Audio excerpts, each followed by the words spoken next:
CM Dhami ने दिए नियुक्ति पत्र। परिवहन निगम में नियुक्त सहायक लेखाकारों को सौंपे नियुक्ति पत्र। मृतक आश्रितों को भी दिए ज्वाइनिंग लेटर।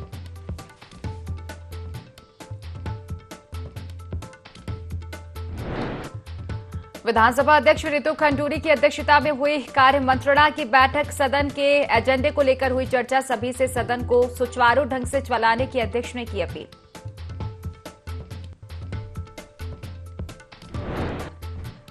उत्तराखंड हाईकोर्ट की पहली महिला मुख्य न्यायाधीश बनी रितु बाहरी। राज्यपाल गुरमीत सिंह ने दिलाई शपथ। कार्यक्रम में सीएम धामी सहित कई वरिष्ठ नेता रहे मौजूद।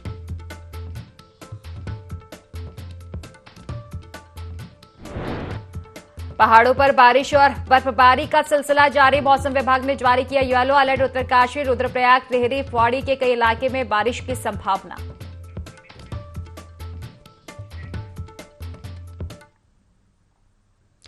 नमस्कार, देवभूमि में लाइव देख रहे हैं आप और मैं हूं आपके साथ खुशी व्यास। तो चलिए सीधा रुक करेंगे खबरों की ओर। आपको खबर सबसे पहले देहरादून से आपको बता दें कि प्रदेश में 5 फरवरी से विधानसभा सत्र की शुरू हो रहे हैं और इसको लेकर तैयारियां पूरी हो चुकी है। इसके लिए विधानसभा अध्यक्ष रितु खंडूरी भूषण ने सत्र से पहले कार्य मंत्रणा समिति की बैठक बुलाई। बैठक में कई प्रस्ताव को लेकर विचार मंथन किया गया और सभी दलों के नेताओं से सदन की कार्यवाही शांतिपूर्ण और सौहार्दपूर्ण ढंग से संचालित करने में सहयोग करने की अपील भी की गई। आपको बता दें कि कार्य मंत्रणा समिति की बैठक में नेता प्रतिपक्ष यशपाल आर्य, प्रभारी संसदीय कार्य मंत्री सुबोध उनियाल और लक्सर सीट से बसपा विधायक मोहम्मद शहजाद शामिल हुए। आपको बता दें कि विधानसभा सत्र 5 फरवरी से 8 फरवरी तक चलेगा।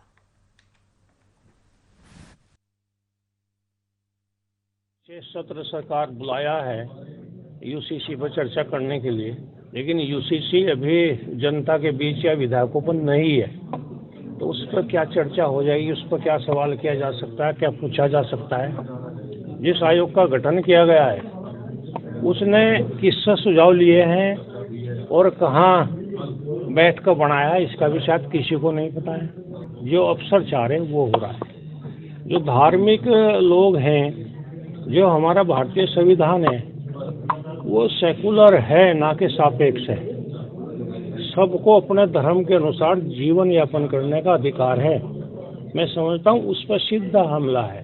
कार्य मंत्रणा की बैठक हुई और उसमें जो बात कही गई कि यूसीसी को लेकर के ये सत्र आहूत किया गया है। अब यूसीसी का जो ड्राफ्ट है वो 6 तारीख को विधानसभा में ले होगा और उसके बाद 7 और 8 को उस पर चर्चा होगी। देखिए, जो परंपराएं होती है, जब कोई भी जो यूसीसी का मसौदा है उसको पहले विधानसभा पटल पर ले किया जाएगा और जब विधानसभा पटल पर ले होता है तभी जो है विधायकों को मिल पाता है। ये तो परंपरा है। यूसीसी को लेकर विशेष सत्र बुलाने के संबंध में सरकार द्वारा संसदीय कार्य मंत्री द्वारा अपना पक्ष रखा गया और हमने कहा कि इसमें विस्तृत चर्चा होनी चाहिए और इसको सदन में पटल में रखे जाने के पश्चात पर्याप्त समय माननीय सदस्यों को मिलना चाहिए जिससे कि वो उसका अध्ययन कर सकें और फिर चर्चा में भाग ले सकें। कल से सत्र शुरू होने जा रहा है तो हमने इस बात पर चर्चा की कल से जो सत्र चालू होगा उसमें हम सब सौहार्दपूर्ण वातावरण में चर्चा करें और अच्छे तरीके से अपने प्रश्नों का जो भी आप लोगों को सत्र में रखना है उसकी बात हो। सीएम पुष्कर सिंह धामी के नेतृत्व में हुई राज्य कैबिनेट की बैठक में यूसीसी का ड्राफ्ट रिपोर्ट पेश नहीं हुआ। ऐसी संभावना जताई जा रही थी कि कैबिनेट में ड्राफ्ट रिपोर्ट पेश हो सकती है।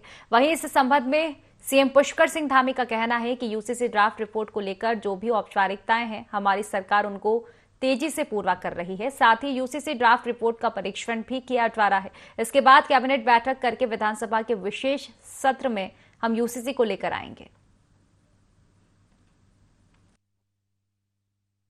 में जो छोटा सा राज्य है और बहुत बड़ा काम करने जा रहा है, हम लीड करने जा रहे हैं और राज्य जो पास करेंगे वो उत्तराखंड का ही नाम लेंगे। तो यूसीसी पास होने जा रही है, इसके लिए पूरी हमारी तैयारियां हो चुकी हैं। आज चर्चा भी थी, एक कैबिनेट और होगी, उसके बाद ये पास हो जाएगा। विधानसभा का सत्र आहूत है, इसलिए आज मुख्यतः परंपरा ये रही है कि विधानसभा के सत्र के समय में ब्रीफिंग नहीं होती है, नहीं तो मुख्य सचिव आपको ब्रीफिंग करती है। बहुत सारे हमने जो राज्य के जरूरी मुद्दे हैं उन सभी मुद्दों पर आज चर्चा हुई है और इस सत्र में हम यूसीसी लाएंगे। ये पहले से हम लोगों ने तय किया हुआ है, उसका परीक्षण कर रहे हैं, जो भी औपचारिकताएं हैं पूरी कर रहे हैं। इसके बाद हम लोग अन्य एक कैबिनेट और करेंगे और फिर हम ड्राफ्ट लाएंगे। सीएम आवास में नियुक्ति पत्र कार्यक्रम का आयोजन किया गया, जिसमें मुख्यमंत्री पुष्कर सिंह धामी ने परिवहन निगम में सहायक लेखाकारों और मृतक आश्रितों को नियुक्ति पत्र दिए। सीएम धामी ने सभी को नियुक्ति पत्र देते हुए शुभकामनाएं दी और कहा कि सभी अपने कार्यक्षेत्र में पूरी ईमानदारी और कर्तव्य निष्ठा के साथ कार्य करें। आपको बता दें कि परिवहन निगम के नियुक्ति पत्र वितरण कार्यक्रम में सीएम धामी ने सहायक लेखाकारों और मृतक आश्रितों को नियुक्ति पत्र सौंपे हैं।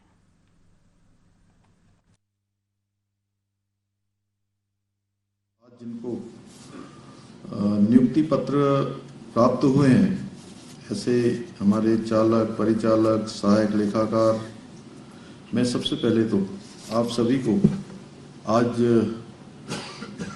इस शुभ अवसर पर, मैं कहूँगा शुभ अवसर, जो आप सबके जीवन में संघर्ष से, परिश्रम से, साधना से और भगवान की कृपा से, आप सबके माता पिता की आशीर्वाद से, सभी सहयोगियों के, बुजुर्गों के, सबकी सद्भावनाओं से आपको अवसर मिला है, उसकी मैं आप सबको बहुत बधाई देता हूं। जो मुख्य सेवक सदन में जो पहली बार आए हैं और जो पहले भी आ चुके हैं, उनका भी यहाँ पर आने के लिए, यहाँ पधारने पर मैं अपनी तरफ से आप सभी का स्वागत करता हूँ। इसके साथ ही मैं उन 16 बहनों को बधाई और शुभकामनाएं देता हूँ जिन्हें परिवहन विभाग द्वारा निःशुल्क ड्राइविंग लाइसेंस परीक्षण दिलाने के उपरांत आज लाइसेंस देकर उन्हें एक तरह से स्वावलंबी बनाने की दिशा में प्रेरित किया गया है, अग्रसर किया गया है। आत्मनिर्भर बनाने की दिशा में वो आगे बढ़े हैं। 11 फरवरी को प्रदेश के सीएम पुष्कर सिंह धामी का लोहाघाट प्रवास प्रस्तावित है। सीएम के प्रवास को लेकर प्रशासन तैयारियों में जुट चुका है।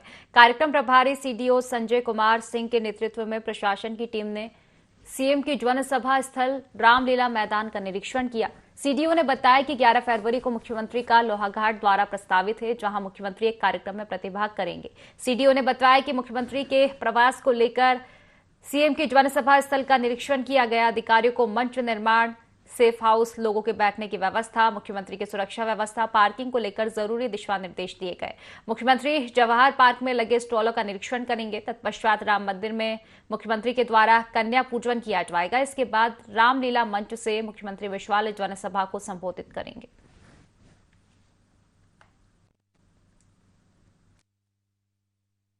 जी का 11 फरवरी को लोहाघाट का प्रस्तावित दौरा है।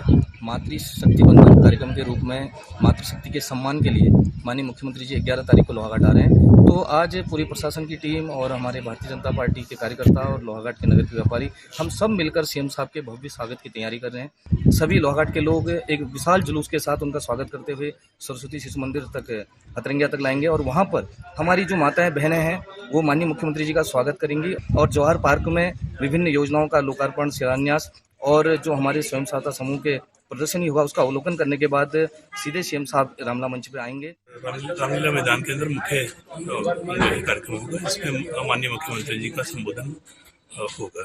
सुरक्षा मानक होते हैं माननीय मुख्यमंत्री जी के भ्रमण के लिए, उसके लिए समस्त डायरेक्शन दिए गए कि किस प्रकार से बैरिकेडिंग की जानी है, किस प्रकार बैठने की व्यवस्था होगी। इसके अतिरिक्त क्योंकि बहुत बड़ी संख्या में महिलाओं के और सम्मानित नागरिकों के प्रतिभाग करने की उम्मीद है। तो पहाड़ों में एक बार फिर से बर्फबारी और ओलावृष्टि के लिए येलो अलर्ट जारी किया गया है। अगर चमोली जनपद की बात करें तो यहां ऊंचाई वाले इलाकों में सुबह से बर्फबारी शुरू हो गई है। वहीं निचले इलाकों में कड़ाके की सर्दी के साथ साथ बारिश की बौछार भी पड़ रही है। आपको बता दें कि बर्फबारी के लिए मशहूर औली समेत चिनाब वैली, बद्रीनाथ, लोकपाल घाटी और धौली गंगा घाटी के सीमांत गांवों में बारिश और बर्फबारी शुरू हो चुकी है। इसकी वजह से नंदा देवी राष्ट्रीय पार्क के एरा बीट की पहाड़ियों में लगी आग भी बुझ चुकी है, जिससे पार्क प्रशासन ने राहत की सांस ली।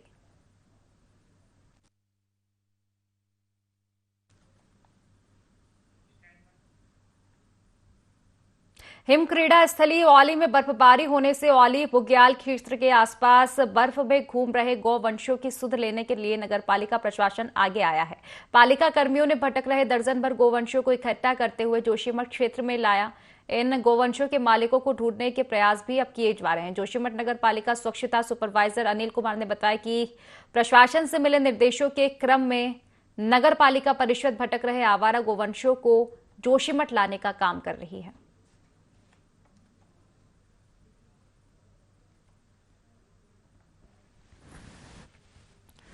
तो देखिए, आवारा घूम रहे गोवंशों को इकट्ठा किया जा रहा है, साथ ही उनके मालिकों को भी ढूंढा जा रहा है, क्योंकि आपको बता दें कि बर्फबारी काफी हो रही है। ऐसे में गोवंशों को काफी नुकसान हो सकता है। इसी को देखते हुए नगर पालिका अब आगे आया है।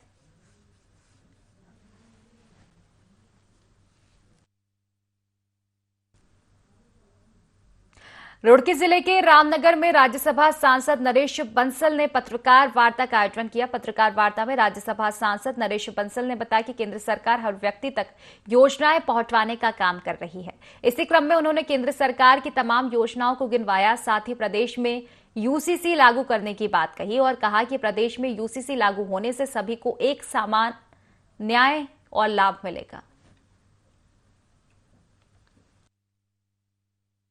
घोषणा पत्र में यूसीसी बिल रखा गया था और हमारे यशस्वी मुख्यमंत्री पुष्कर सिंह धामी जी ने इसको लाने के लिए घोषणा करी थी। तो आज वो सपना पूरा हो रहा है। मैं देखता हूँ कि यूसीसी जो है वो प्रदेश उत्तराखंड पहला राज्य होगा जिसमें यूसीसी लागू होगा और मैं इसके लिए बधाई देता हूँ मुख्यमंत्री जी को, उनकी टीम को और जिन्होंने ड्राफ्ट तैयार किया और सभी को जो इसको लेकर आ रहे हैं। और ये एक पहला कदम होगा पूरे देश में यूसीसी का, मैं सोचता हूँ, और पहली विधानसभा होगी जो इसको पास करेगी और मुझे सौभाग्य प्राप्त होगा कि मैं इसमें शामिल होऊंगा और सर्वसम्मति से जो है ये बिल पास होगा। महामहिम राष्ट्रपति जी ने अपने अभिभाषण में जो सदन के दोनों सदनों को संयुक्त रूप से संबोधित किया है, तो पिछली 10 साल की उपलब्धियों को सबके सामने रखा है। विपक्ष के पास उन पर बोलने के लिए कुछ है नहीं, क्योंकि सारे आंकड़े बोलते हैं सब चीज़ों को। किस प्रकार से 25 करोड़ लोग गरीबी रेखा के ऊपर आए, किस प्रकार से 3 करोड़ से ज़्यादा लोगों को आवास मिले, किस प्रकार से 10 करोड़ से ज़्यादा माताओं बहनों को उज्ज्वला के गैस कनेक्शन मिले। इस प्रकार सेचुरेशन पर योजना को देने के लिए सरकार लोगों के घर तक गई है, लोगों के द्वार तक गई है और जो छूट गए हैं उनको हम आगे बढ़ाएंगे। खबरों में आगे बढ़ेंगे, जहां केंद्र सरकार बीजेपी के दिग्गज नेता लालकृष्ण आडवाणी को भारत रत्न से सम्मानित करेगी। प्रधानमंत्री नरेंद्र मोदी ने ट्वीट करके इसकी जानकारी दी है।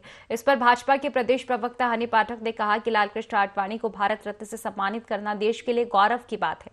लालकृष्ण आडवाणी काफी लंबे समय से भाजपा के साथ जुड़े हैं। राम मंदिर निर्माण में भी उनका महत्वपूर्ण योगदान रहा।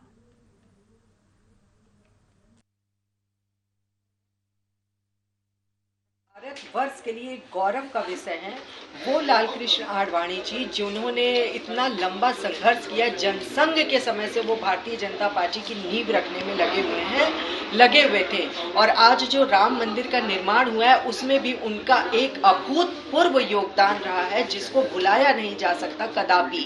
तो इसमें इसको देखते हुए अगर उनको आज भारत रत्न का पुरस्कार मिल रहा है तो ये एक गौरवपूर्ण क्षण है। इतिहास इसे हमेशा याद रखेगा कि इतने वरिष्ठ नेता को, जो कि पार्टी की नींव है भारतीय जनता पार्टी की और भारतीय जनता पार्टी की धरोहर है, उनको इस सम्मान से नवाजा जाए। तो काफी लंबे समय से चल रही नैनी सैनी हवाई सेवा को शुरू करने की मांग धामी सरकार के प्रयासों से पूरी हो चुकी है। इसके बाद नैनी सैनी एयरपोर्ट में देहरादून से पिथौरागढ़ के लिए नियमित हवाई सेवाएं शुरू हो चुकी है। आपको बता दें कि 30 जनवरी को सूबे के मुख्यमंत्री पुष्कर सिंह धामी ने नैनी सैनी एयरपोर्ट से विमान सेवा का शुभारंभ किया। इसके लिए मुख्यमंत्री पुष्कर सिंह धामी फ्लाई बिग के 19 सीटर जहाज में बैठकर नैनी सैनी हवाई पट्टी पर पहुंचे और प्लेन को हरी झंडी दिखाकर देहरादून रवाना किया। आपको बता दें कि सप्ताह में 3 दिन सोमवार, मंगलवार और शुक्रवार को विमान सेवा उपलब्ध होगी।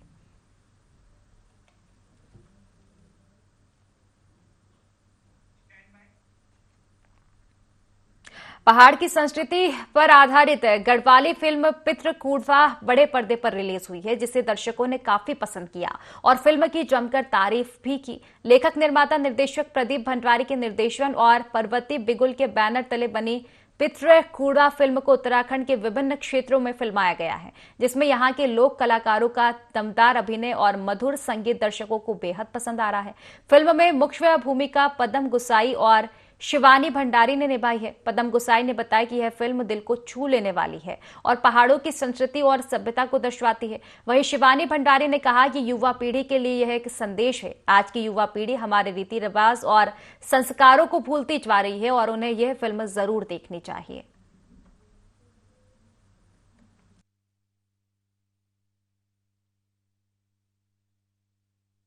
आजकल फिल्म बहुत अच्छी फिल्म बननी चाहिए और एक बहुत ही अच्छी फिल्म हमारी बनी।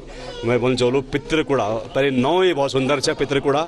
और जन की पहले भी सबने बताया कि पितृ हमारा पितृ बराबर कोई भगवान नहीं है और पितृ लोग सबसे नज़दीक छा। और ये फिल्म बिल्कुल यानी कहानी चाह कि आपने बिल्कुल अंदर से छू लिया फिल्म, तो आप जरूर दिखा क्योंकि फिल्म बनाई आपका वास्ता चाह। ये एक ऐसी फिल्म है कहीं ना कहीं के मतलब ये फिल्म एक ऐसी है जो हमें संदेश देती है, जो आजकल के बच्चों को आजकल के लोगों को संदेश देती है कि हमारे जो पितृ हैं वो हमारे लिए कितने जरूरी है। हमारे जो रीति रिवाज है, हमारे संस्कार ये सब भूलते जा रहे हैं। तो बहुत खुशी हुई और मुझे बहुत मतलब गर्व होता है कि मैं इस फिल्म में जुड़ सकी। ये मेरे पितरों का ही आशीर्वाद रहेगा, जो मेरे जो परिवार वाले होंगे उन लोगों का ही आशीर्वाद है। पितृकूड़ा उत्तराखंड के मूल संस्कार पर है। बहुत बड़ी ये जो हमारी परंपरा है उत्तराखंड की, ये केवल हमारे उत्तराखंड में होती है, गढ़वाल में होती है, केदारखंड में होती है, जहाँ के हमारे एक बुजुर्ग के देहांत के बाद उनका एक मंदिर होता है जिसे हम पितृकूड़ा कहते हैं और वहाँ एक जो है लिंग के रूप में उनको स्थापित किया जाता है। ये जो परंपरा है ये कहीं न कहीं हमारे उत्तराखंड में जो है एक देवी देवताओं के भांति ही मनाई जाती है और कहीं दुर्लभ है और कहीं नहीं होती है। तो जहाँ हमारे जो वर्तमान पीढ़ी है उसको वो इस चीज को भूल रही है, वहीं जो हमारी नए बच्चे हैं उनको ये जानना बहुत जरूरी है। नगरपालिका लोहाघाट के पर्यावरण मित्रों ने सराहनीय कार्य किया है। पर्यावरण मित्र संजय कुमार और उनके साथियों को धर्मघर के पास सड़क में घायल अवस्था में दुर्लभ प्रजाति का बाज मिला, जो चोट लगने की वजह से उड़ नहीं पा रहा था। संजय कुमार ने बताया कि घायल बाज को देख वह लोग उसे लोहाघाट के पशु चिकित्सालय ले गए, जहां उसका उपचार करवाया। बाज के पंख में गहरी चोट लगी हुई है। 1 हफ्ता इलाज करने के बाद फिर से ऊंची उड़ान भर सकेगा। पर्यावरण मित्रों के इस कार्य की लोगों के द्वारा प्रशंसा की जा रही है।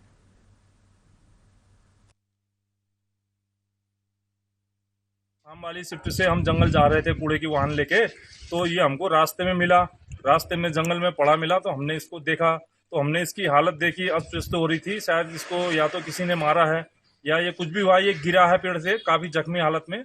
हम इसको पशु चिकित्सालय में लाए हैं, तो जो भी इसका उपचार हो सके हमने सोचा ये बच जाए तो बहुत अच्छा रहे। अब इसको वन विभाग के स्वरूप कर रहे हैं।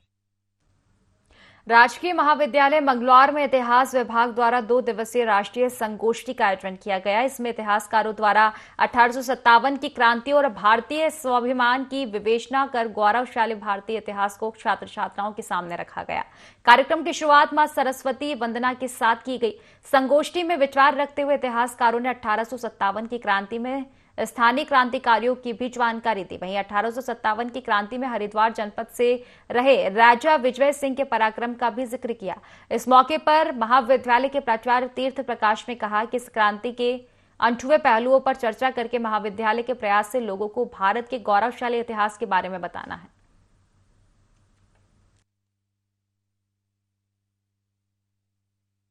ये केवल एक उद्देश्य मात्र नहीं है, ये महाविद्यालय की तरफ से एक प्रयास है कि कैसे हम आज़ादी के उन वीर शहीदों को न्याय दिला सकें जो अभी तक गुमनामी के अंधेरे में हैं, जिन्होंने अपने प्राणों की आहुति दे दी, लेकिन इतिहास उनको न्याय और स्थान नहीं दे पा रहा है। उन सभी को न्याय दिलाने के क्रम में, और दूसरा कि क्या ऐसे कारण रहे थे कि इतिहास वर्तमान में भी हमारे उन वीर सपूतों को न्याय नहीं दे पा रहा है, उसके कारणों का विवेचन करना है, उनको न्याय दिलाना है। महाविद्यालय में जो 2 दिवसीय राष्ट्रीय संगोष्ठी का आयोजन हो रहा है, जिसका मुख्य विषय है 1857 की क्रांति, भारतीय स्वाभिमान का विवेचन। हम सभी जानते हैं कि कई बार हमने इस आंदोलन के बारे में, इस क्रांति के बारे में बहुत सारी चीज़ों में पढ़ा है, लेकिन बहुत सारे अनछुए पहलू जो इस क्रांति से संबंधित रह गए हैं। महाविद्यालय का प्रयास है कि हमारे जो छात्र छात्राएं हैं उन तक इस विषय की जो गंभीरता है वो पहुँचे और वो अपने उन नायकों को, जो नायक अभी किसी साहित्य में या किताबों में स्थान नहीं पा पाए, उनके बारे में वो जाने और एक प्रकार से भारत का जो गौरवान्वित इतिहास है, जब हमने स्वतंत्रता प्राप्त की, बच्चे भी अपने आप को स्वाभिमान के साथ महसूस करें। पर्यटन स्थल औली बर्फबारी से गुलजार है। दूर दूर तक सफेद बर्फ का कोहरा नजर आ रहा है। इसके चलते औली के international Nanda Devi skiing slope पर खेलो India national winter games Gulmarg के लिए अपनी प्रैक्टिस कर रहे हैं। Skiing and snowboard association Chamoli के अध्यक्ष विवेक पंवार ने बताया कि टीम उत्तराखंड के लिए सभी खिलाड़ी स्लोप पर अपनी अपनी स्पर्धा के लिए पसीना बहा रहे हैं। उन्होंने सभी प्रतिभागी को रोजाना कम से कम 2 घंटे अभ्यास के साथ शारीरिक और मानसिक तौर पर अपने को फिट रखने की बात कही है।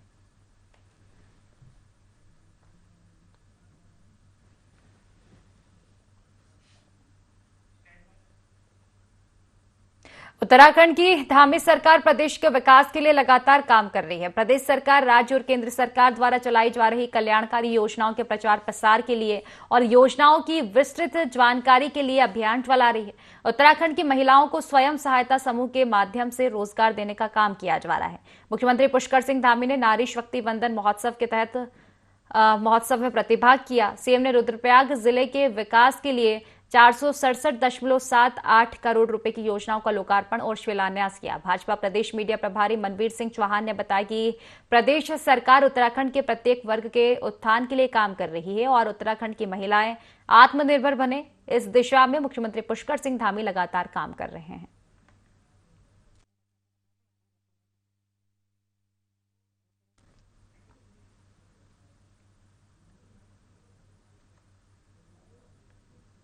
हमारे मुख्यमंत्री माननीय पुष्कर सिंह धामी जी समाज के प्रत्येक वर्ग को जोड़ने का काम कर रहे हैं और समाज के प्रत्येक वर्ग के उत्थान के लिए वो काम कर रहे हैं कि समाज के अंतिम छोर पर बैठे व्यक्ति के चेहरे पर कैसे मुस्कान हो, उस सिद्धांत को भारतीय जनता पार्टी की सरकार आदरणीय मुख्यमंत्री पुष्कर सिंह धामी जी आगे बढ़ा रहे हैं।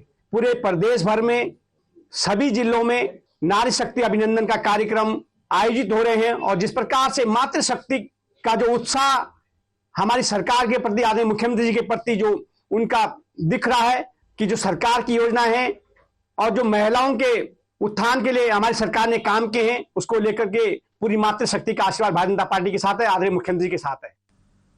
उत्तराखंड का विधानसभा सत्र 5 फरवरी से शुरू होगा। इसकी तैयारियां पूरी कर ली गई है। विधानसभा सत्र में धामी सरकार यूसीसी ड्राफ्ट को लेकर विधेयक पेश करेगी। वहीं विपक्ष भी सरकार की घेराबंदी करेगा। कांग्रेस प्रदेश अध्यक्ष करण महारा ने कहा कि विपक्ष यूकेएसएससी भर्ती घोटाला, पटवारी पेपर लीक, अंकिता भंडारी हत्या मामला सहित तमाम मुद्दों को सदन में उठाएगा।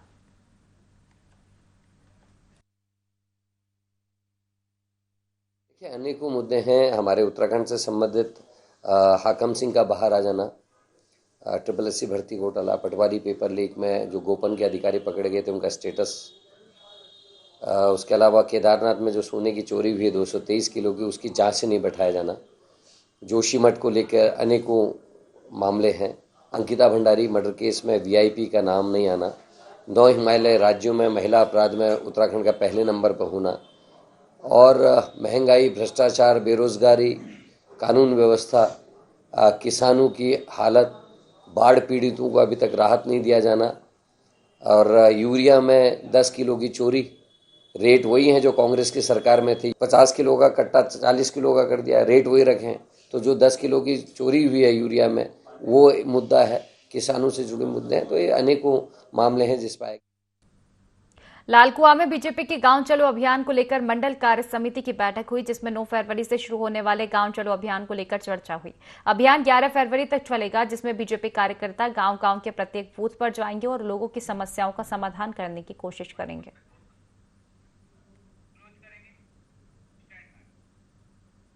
तो फिलहाल की खास खबरों में बस इतना ही। आप बने रहिए IND24 के साथ। नमस्कार।